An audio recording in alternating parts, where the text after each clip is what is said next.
Hi friends, అందరికీ నమస్కారం. నా పేరు వెంకట్. మనం ఈరోజు 'గేమ్ చేంజర్' అమెరికాలో బుకింగ్స్ ఎలా ఉన్నాయో ఒకసారి చూద్దామండి. ఎందుకంటే తెలుగు సినిమా ముందు మనకంటే రిలీజ్ కంటే ఒక రోజు ముందు అమెరికాలో రిలీజ్ అవుతుంది. అలానే టాక్ కూడా రివ్యూ గాని ముందు అమెరికాలో నుంచి వస్తుంది మనకి. అండ్ బుకింగ్స్ కూడా అమెరికాలోనే ముందు రిలీజ్ చేస్తారు. అలా ఇప్పుడు మనం 24 రిలీజ్ అయిన సినిమాలు చూసుకుంటే 'దేవర', 'పుష్ప' అండ్ 'కల్కి' ఉన్నాయండి. 'దేవరాలో' మనం చూసుకుంటే 35,000 టికెట్లు సేల్ అయింది 15 రోజులకి ముందు.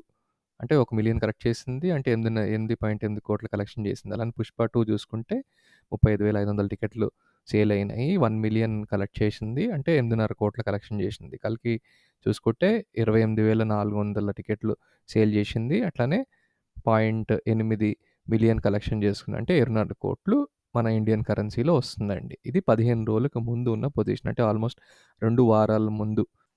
అదే 'గేమ్ చేంజర్' పరిస్థితి చూస్తే గనక ఇప్పటికి కేవలం 10,000 టికెట్ మాత్రమే సేల్ అయినాయండి. అంటే ఇండియన్ కరెన్సీలో 2.3 కోట్ల టికెట్స్ సేల్ మాత్రమే అయినాయి. అంటే ఇప్పటివరకు ఇది చాలా తక్కువ అని చెప్పుకోవచ్చు. అది ఎందుకు ఇట్లా అయిందనేది మనము 3 కారణాలు మేజర్‌గా చెప్తున్నారండి. ఒకటేంటంటే ఇప్పుడు క్రిస్మస్ సెలవులున్నాయండి. క్రిస్మస్ సెలవులు దీనికి సంబంధం ఏంటని మనం ఆలోచిస్తే క్రిస్మస్ టైంలో ఇప్పుడు యూఎస్ఏ నుండి ఎన్ఆర్ఐలందరూ ఇండియాకొస్తారండి. సో, ఈ టైంలో పెద్దగా బుకింగ్స్ చేసుకోవడం ఉండకపోవచ్చు. రెండో కారణం ఏంటంటే డిస్ట్రిబ్యూటర్ చెప్పింది క్రిస్మస్ సెలవులు కావడం వల్ల ఎక్కువ ఎక్స్‌డి షోలనేది ఇంకా ఓపెన్ చేయలేదు బుకింగ్స్. ఎక్స్‌డి షోలనేది ఏంటంటే అమెరికాలో మంచి ఇప్పుడు మనకి ప్రసాద్, ఐమాక్స్ ఇట్లా ఎల్లో ఉండేయి. అవి ఎక్స్‌డి షోలంటే మంచి క్వాలిటీ సినిమా హాల్స్ అండి. అక్కడ జనాలు ఎక్కువ మంది చూడటానికి ఇష్టపడతారు. సో, అయి ఇంకా రిలీజ్ అవ్వలేదు. అంటే ఎక్కువ శాతంలో రిలీజ్ అవ్వలేదు.